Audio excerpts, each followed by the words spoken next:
Trials and trust.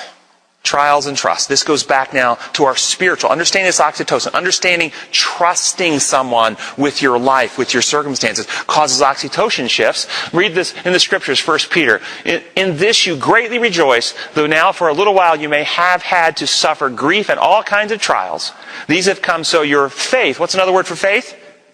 Trust. So your trust, of greater worth than gold, which perishes even though it is refined by fire, may be proven genuine and may result in praise and glory. So we find ourselves in trials and difficulties and we extend our trust in God. We're going to get oxytocin surges, which are going to bond us closer and closer to God. But only if you're not afraid of God. Because after all this stuff I've told you, and this is why what we do in our class, constantly trying to promote the truth about God that takes away fear. Fear impairs oxytocin.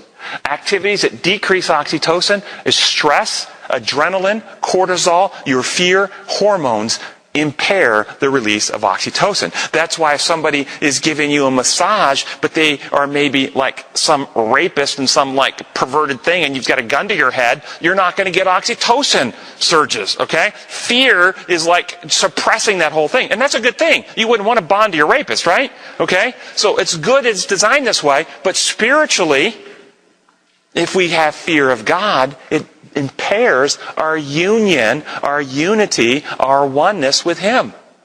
You see the devil's strategy. And you see how fascinating it is how we're made.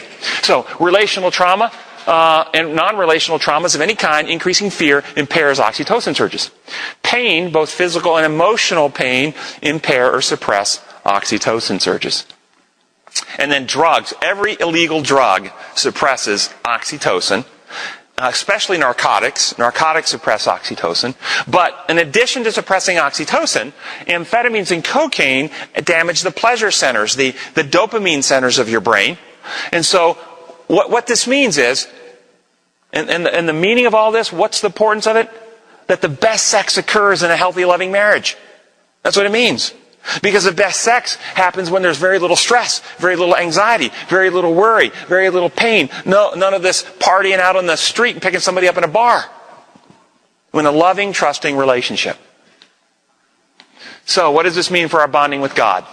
Well, I talked to you already about the neurological heart right here. Studies show, University of Pennsylvania, Dr. Newberg did some very interesting studies. 12 minutes a day meditation on a God of love shows growth in the anterior cingulate cortex in 30 days. It's larger. Not only did it show growth, it showed calming of the amygdala with reductions in stress hormones, heart rate, and blood pressure within 30 days, and improved memory. And these patients they were doing this on, or people in the study, were 60 to 65 years of age. So these are not just young kids whose brains are real pliable and grow real fast. This is in anybody.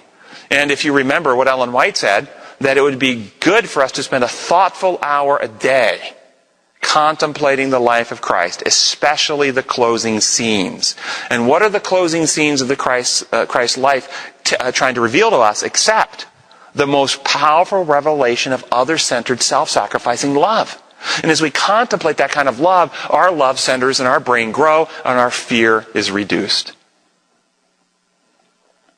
And then when we have that loving understanding of God and we find ourselves in trials and trust Him, then we get greater oxytocin surges and greater bonding with Him. So Christ and His bride, the God concept which incites fear impairs genuine trust and faith. Because it's not going to allow this oxytocin surge. God concepts which incite fear prevent growth in the anterior cingulate cortex.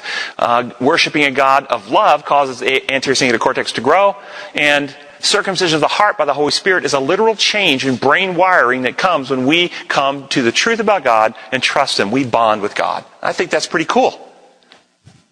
So the chemistry of sexual activity. Let's look at the chemistry of sexual activity.